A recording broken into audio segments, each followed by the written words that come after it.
بسم اللہ الرحمن الرحیم۔ السلام علیکم۔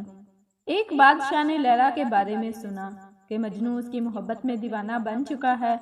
اس کے دل میں خیال پیدا ہوا کہ میں لیلا کو دیکھوں تو صحیح۔ چنانچہ جب اس نے لیلا کو دیکھا تو اس کا رنگ کالا تھا اور شکل بدی تھی۔ وہ اتنی کالی تھی کہ اس کے ماں باپ نے لیلا یعنی رات سے مشابہت کی وجہ سے اس کو کالی کا نام دیا۔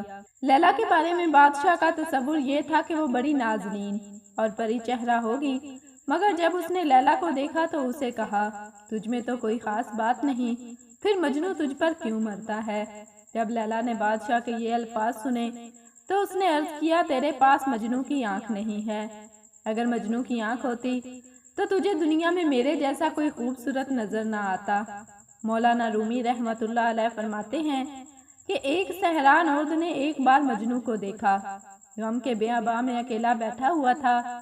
ریت کو اس نے کاغذ بنایا ہوا تھا اور اپنی انگلیوں کو قلم، اور کسی کو کوئی خط لکھ رہا تھا۔ اس نے پوچھا، اے مجنوں تو کیا لکھ رہا ہے؟ تو کس کے نام کا خط لکھ رہا ہے؟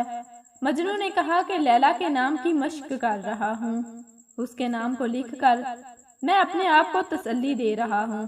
مولانا رومی لکھتے ہیں کہ اس سے معلوم ہوا کہ جب دنیا کے محبوب کا نام لکھنے اور بولنے سے سکون ملتا ہے تو محبوب حقیقی کے ذکر و نام لینے پر کس قدر سکون ملتا ہوگا۔ جزاک اللہ۔